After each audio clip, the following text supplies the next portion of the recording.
নমস্কাৰ বেদিক এষ্ট্ৰলজি আসামৰ সকলো বন্ধু বান্ধৱীলৈকে মোৰ আগন্তুক অসমীয়া নৱবৰ্ষৰ শুভকামনা জনালোঁ।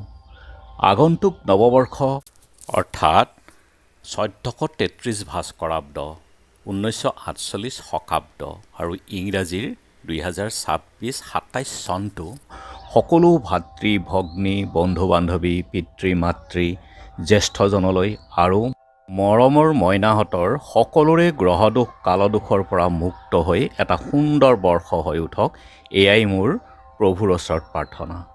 প্ৰভুৱে সকলোকো ভালেই ৰাখিব, তথাপিও বছৰটোত কোনো সময়ত গ্ৰহৰ অৱস্থানৰ ওপৰত নিৰ্ভৰ কৰি শুভ অশুভ ফল ভোগ কৰিবলগীয়া হয় জাতক জাতিকাসকলে। গতিকে চাওঁ আহকচোন এই বছৰৰ নৱবৰ্ষ চক্ৰ গণনাত আপোনাৰ কেনে হ'ব। আজি এই ভিডিঅ'টোৰ দ্বাৰা নিজৰ বৰ্ষ চক্ৰ নিজেই বিচাৰ কৰি প্ৰতিটো অশুভ ফলৰ যি বিধি আছে সেয়া বিধিও মই ইয়াতে দিছোঁ। গতিকে সেই বিধিখিনি নিয়মমতে পালন কৰি নিজকে সুস্থ ধন ধান্য সুখ শান্তিৰে এই আগন্তুক বৰ্ষটো যাতে সকলোৰে পাৰ হৈ যায় তাৰ কামনাৰে মই এই ভিডিঅ'টো আজি বনাবলৈ ওলাইছোঁ। আপোনালোকে এই ভিডিঅ'টো আপোনালোকৰ যি আত্মীয় বা ওচৰ চুবুৰীয়া সকলোৱে যিখিনি আপোনালোকৰ জনা শুনা মানুহ আছে সকলোকে আপোনালোকে শ্বেয়াৰ কৰি দিব, যাতে সকলোৰে উপকৃত হয়, সকলোৰে ভালেই চিন্তা কৰক, আপোনাৰো ভাল হ'ব। এতিয়া চাওঁ আহক। জ্যোতিষ শাস্ত্ৰত সম্পূৰ্ণ 27টা নক্ষত্ৰ থাকে। অশ্বিনী, ভৰিণী, কৃতিকা, ৰোহিণী, মৃগশিৰা, আদ্ৰা, পুনৰ্বসু, পুষ্যা, অশ্লেষা, তাৰপাছত আহিলে মঘা, পূৰ্ব ফাল্গুনী, উত্তৰ ফাল্গুনী, হস্তা, চিত্ৰা, স্বাতি, বিশাখা, অনুৰাধা, জ্যেষ্ঠা, মূলা, পূৰ্বচাৰা, উত্তৰাচাৰা, শ্ৰাৱণা, ধনিষ্ঠা, শতভিক্ষা, পূৰ্ব ভাদ্ৰপদা, উত্তৰ ভাদ্ৰপদা আৰু ৰেৱতী। আৰু এটা নক্ষত্ৰ আছে যিটো সাধাৰণতে ধৰা নহয়, অভিজিত নক্ষত্ৰ।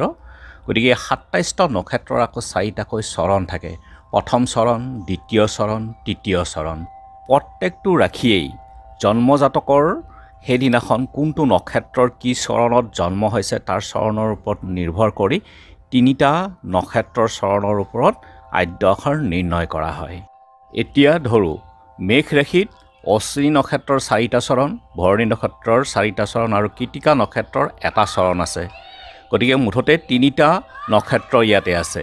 আৰু যিসকলৰ অশ্বিনী নক্ষত্ৰত জন্ম হৈছে তেওঁলোকৰ নক্ষত্ৰ সংখ্যা 1, অৰ্থাৎ চু চে চ ল, তেওঁলোকৰ 1 নক্ষত্ৰ সংখ্যা। আৰু যিসকলৰ লি লু লো ল তেওঁলোকৰ 2 নম্বৰ, অৰ্থাৎ ভৰণী নক্ষত্ৰত জন্ম হৈছে। আৰু যিসকলৰ অৰে আৰম্ভ হৈছে মেষ ৰাশি তেওঁলোকৰ 3 অৰ্থাৎ কৃতিকা নক্ষত্ৰত জন্ম হৈছে। আৰু এতিয়া চাওক কৰ্কট ৰাশি, যে কৰ্কট ৰাশি হ'ল যেনে পুনৰ্বসু নক্ষত্ৰ, পুষ্যা নক্ষত্ৰ আৰু অশ্লেষা নক্ষত্ৰ, এই 3টা নক্ষত্ৰৰ চৰণ দি পেলাই গঠন হৈছে। এতিয়া কৰ্কট ৰাশিত যিবিলাক হি দি আৰম্ভ হৈছে, যিসকলৰ আৰম্ভ হৈছে তেওঁলোকৰ পুনৰ্বসু অৰ্থাৎ 7 নম্বৰ নক্ষত্ৰ, হ হে পুষ্যা নক্ষত্ৰ, হ দ পুষ্যা নক্ষত্ৰ অৰ্থাৎ 8 নম্বৰ নক্ষত্ৰ, তেওঁলোকৰ নক্ষত্ৰ সংখ্যা 8। আৰু যিবিলাকৰ দ হ দি দু দে দো তেওঁলোকৰ অশ্লেষা নক্ষত্ৰত জন্ম, অৰ্থাৎ 9 নক্ষত্ৰ সংখ্যা। এতিয়া চাওক বৃষ ৰাশিত যিসকলৰ জন্ম হৈছে তেওঁলোকে কৃতিকাৰ 3টা চৰণ, ৰোহিণীৰ 4টা চৰণ আৰু মৃগশিৰাৰ 5টা চৰণ লৈ গঠন হৈছে। গতিকে বৃষ ৰাশি যিসকল জাতকৰ ই হচৌ এ দি আৰম্ভ হৈছে তেওঁলোকৰ নক্ষত্ৰ সংখ্যা হ'ল 3, অৰ্থাৎ কৃতিকা নক্ষত্ৰ।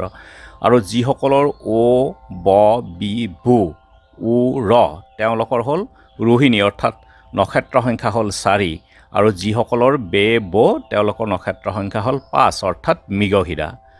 আৰু সিংহ ৰাশি গঠন হৈছে মঘা নক্ষত্ৰ, উত্তৰ ফাল্গুনী নক্ষত্ৰ, মঘা নক্ষত্ৰৰ সংখ্যা হ'ল 10। আৰু পূৰ্ব ফাল্গুনী নক্ষত্ৰৰ সংখ্যা হ'ল 11, উত্তৰ ফাল্গুনীৰ নক্ষত্ৰ সংখ্যা হ'ল 12। এতিয়া সিংহ ৰাশিত প্ৰথম মঘাৰ যিকেইটা 4টা চৰণত জন্ম হোৱা ব্যক্তিসকলৰ আদ্য আখৰ হ'ল ম মি মু মে, অৰ্থাৎ তেওঁলোকৰ নক্ষত্ৰ সংখ্যা হ'ল 10। মো ত টি টু তেওঁলোকৰ নক্ষত্ৰ সংখ্যা হ'ল 11, পূৰ্ব ফাল্গুনী। আৰু যিসকলৰ ম ত তে তেওঁলোকৰ নক্ষত্ৰ সংখ্যা হ'ল উত্তৰ ফাল্গুনী, অৰ্থাৎ নক্ষত্ৰ সংখ্যা হ'ল 12। আপোনালোকে নিজৰ নক্ষত্ৰ সংখ্যাখিনি আপোনালোকে ইয়াৰ পৰা এতিয়া বিচাৰ কৰক। ঠিক তেনেদৰে মিথুন, মিথুন ৰাশিৰ জাতক জাতিকাসকলৰ আদ্য অক্ষৰ বিচাৰ কৰা হৈছে মুঠতে 3টা নক্ষত্ৰ, যেনে মৃগশিৰা নক্ষত্ৰ, আদ্ৰা নক্ষত্ৰ আৰু পুনৰবসু নক্ষত্ৰ। যিসকলৰ আদ্য অক্ষৰটো হ'ল ক, কি, তেওঁলোকৰ 5 নম্বৰ অৰ্থাৎ মৃগশিৰা নক্ষত্ৰত জন্ম। কু, ঘ তেওঁলোকৰ আদ্ৰা নক্ষত্ৰ অৰ্থাৎ 6 নম্বৰ নক্ষত্ৰ সংখ্যা। তাৰপাছত উ, হু তেওঁলোকৰ হ'ল আদ্ৰা নক্ষত্ৰতে জন্ম, 6 নম্বৰ নক্ষত্ৰ।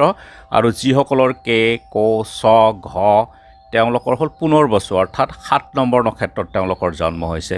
এতিয়া মিথুন ৰাশিৰ জন্মজাতক কিছুমানৰ নক্ষত্ৰ সংখ্যা হ'ল 5, যিসকলৰ ক, কি, কু, ঘ 6 আৰু কে, কৌ, চ তেওঁলোকৰ হ'ল 7 নম্বৰ অৰ্থাৎ পুনৰবসু নক্ষত্ৰত জন্ম হৈছে। গতিকে তেওঁলোকে নিজৰ নক্ষত্ৰ সংখ্যাখিনি নিজে বিচাৰ কৰক। এতিয়া আহিলে কন্যা ৰাশি।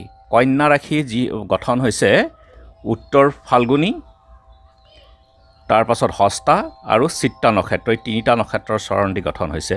অৰ্থাৎ যিসকলৰ নামৰ প্ৰথম আখৰটো হ'ল মূৰ্ধন্য ট টকাৰে ট, প, পি তেওঁলোকৰ নক্ষত্ৰ সংখ্যা হ'ল 12 উত্তৰ ফাল্গুনী। যিসকলৰ হ'ল পু, মূৰ্ধন্য শ তেওঁলোকৰ 13 নম্বৰ অৰ্থাৎ হস্তা নক্ষত্ৰত জন্ম হৈছে। মূৰ্ধন্য ন আৰু ঠও 13 নম্বৰ অৰ্থাৎ হস্তা নক্ষত্ৰ। প, থ, পে, পো তেওঁলোকৰ 14 নম্বৰ নক্ষত্ৰ অৰ্থাৎ চিত্ৰা নক্ষত্ৰত জন্ম হৈছে। গতিকে তেওঁলোকৰ নক্ষত্ৰ সংখ্যা হ'ল 14। এইদৰে আপোনালোকে সকলোৱে নিজৰ নিজৰ নক্ষত্ৰ সংখ্যাটো মনত ৰাখক। এতিয়া হওক তুলা। তুলা ৰাশি গঠন হৈছে 14 নম্বৰ অৰ্থাৎ চিত্ৰা নক্ষত্ৰ, 15 নম্বৰ স্বাতী নক্ষত্ৰ, 16 নম্বৰ বিশাখা নক্ষত্ৰ। এতিয়া তুলা ৰাশিৰ যিসকলৰ জাতক জাতিকাসকলৰ ৰ, ৰিৰে আৰম্ভ হৈছে তেওঁলোকৰ নক্ষত্ৰ সংখ্যা হ'ল 14 অৰ্থাৎ চিত্ৰা নক্ষত্ৰত জন্ম। যিসকলৰ ৰু, ৰে তেওঁলোকৰ হ'ল 15 নম্বৰ অৰ্থাৎ স্বাতী নক্ষত্ৰত তেওঁলোকৰ জন্ম। ৰ, ত সেইখিনিও হ'ল তেওঁলোকৰ 15 নম্বৰ নক্ষত্ৰ সংখ্যা। আৰু যিসকলৰ ৰ, ত, টি, টু, টে তেওঁলোকৰ 16 নম্বৰ নক্ষত্ৰ অৰ্থাৎ বিশাখা নক্ষত্ৰত তেওঁলোকৰ জন্ম। গতিকে তুলা ৰাশিত যিসকলৰ ৰ, ৰি তেওঁলোকৰ 14 নক্ষত্ৰ সংখ্যা, ৰু, ৰে, ৰ, ত 15 নক্ষত্ৰ সংখ্যা, টি, টু, টে 16 নক্ষত্ৰ সংখ্যা। এইদৰে আপোনালোকে নিজৰ নিজৰ নক্ষত্ৰ সংখ্যাকেইটা মনত ৰাখক। এতিয়া হওক বৃশ্চিক ৰাশি। বৃশ্চিক ৰাশি বিশাখা নক্ষত্ৰ, অনুৰাধা আৰু জ্যেষ্ঠা নক্ষত্ৰ এই 3টা নক্ষত্ৰৰ চৰণত গঠন হৈছে। আৰু এই 3টা চৰণত কোনটোত কেনেধৰণে জন্ম হৈছে তাৰ ওপৰত নিৰ্ভৰ কৰিয়ে বৃশ্চিক ৰাশিৰ প্ৰথম যিসকলৰ বিশাখা নক্ষত্ৰত জন্ম হৈছে তেওঁলোকৰ দন্তীয়া ট টকাৰে টৰে আৰম্ভ হয়। আৰু বৃশ্চিক ৰাশি যিসকলৰ ন, নি, নু, নে তেওঁলোকৰ 17 নম্বৰ নক্ষত্ৰ সংখ্যা অৰ্থাৎ অনুৰাধা। আৰু যিসকলৰ হ'ল ন, জ, বৰ্গীয়া জ, দন্তীয়া ন টকাৰে নু, জি, জু তেওঁলোকৰ নক্ষত্ৰ সংখ্যা হ'ল 18 অৰ্থাৎ জ্যেষ্ঠা নক্ষত্ৰ। মকৰ ৰাশি গঠন হৈছে উত্তৰাষাঢ়া নক্ষত্ৰ, অভিজিত নক্ষত্ৰ, শ্ৰাৱণা আৰু ধনিষ্ঠা। অভিজিতটো ইয়াতে ধৰা নহয় সাধাৰণতে, গতিকে উত্তৰাষাঢ়া, শ্ৰাৱণা আৰু ধনিষ্ঠা নক্ষত্ৰ। এতিয়া মকৰ ৰাশিৰ জাতক জাতিকাসকলৰ যিসকলৰ ভ টকাৰে ভ, বৰ্গীয়া জ, জি এই আদ্য অক্ষৰ দি আৰম্ভ হৈছে তেওঁলোকৰ নক্ষত্ৰ সংখ্যা হ'ল 21 অৰ্থাৎ উত্তৰাষাঢ়া। আৰু যিসকলৰ বৰ্গীয়া জ টকাৰে জু, বৰ্গীয়া জ টকাৰে জো, জে, খ তেওঁলোকৰ নক্ষত্ৰ সংখ্যা হ'ল 22 অৰ্থাৎ শ্ৰাৱণা নক্ষত্ৰ। আৰু যিসকলৰ গ, গি তেওঁলোকৰ নক্ষত্ৰ সংখ্যা 23 ধনিষ্ঠা নক্ষত্ৰ।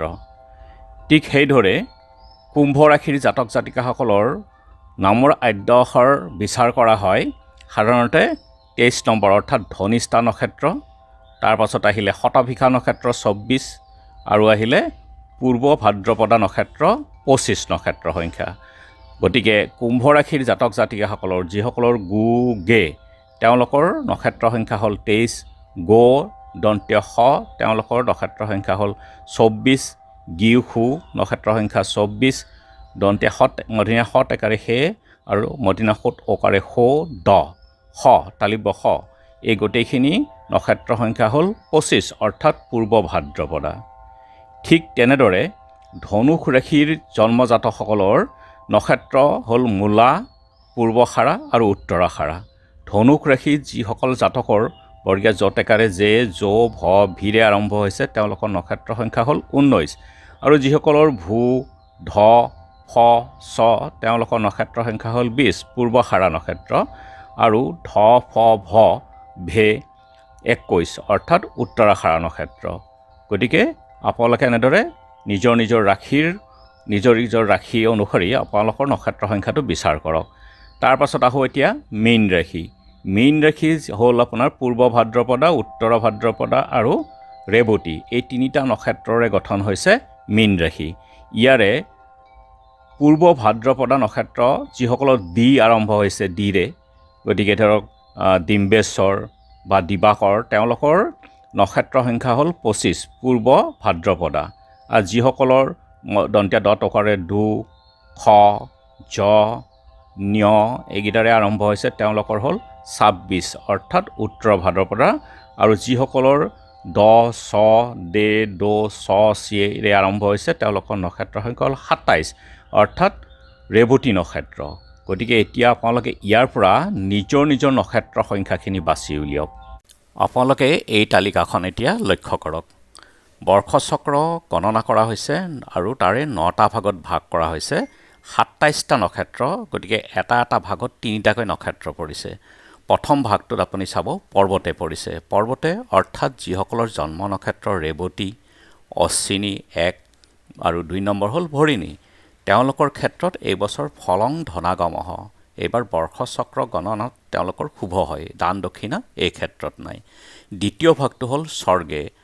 স্বৰ্গে যিসকলৰ জন্ম নক্ষত্ৰ শতভিষা, পূৰ্ব ভাদ্ৰপদ, উত্তৰা ভাদ্ৰপদ, তেওঁলোকৰ কাৰণে ফলং সুখং, এইবছৰ তেওঁলোকৰো বৰ্ষচক্ৰ শুভই হয়, সুখ এইবছৰ। গতিকে দান দক্ষিণা তেওঁলোকৰো নাই। আৰু যিসকলৰ পৰিছে গগনে, ফলং মানভঞ্জনং অৰ্থাৎ মান ভঞ্জন হ'ব পাৰে। গতিকে এনে ক্ষেত্ৰত তেওঁলোকৰ দান দক্ষিণা ইত্যাদি থাকে। যেনে যিসকলৰ জন্ম নক্ষত্ৰ জ্যেষ্ঠা 18, মূলা 19 আৰু 20 নম্বৰ নক্ষত্ৰ হ'ল পূৰ্বাষাঢ়া নক্ষত্ৰ, যিসকলৰ জন্ম নক্ষত্ৰ হয়।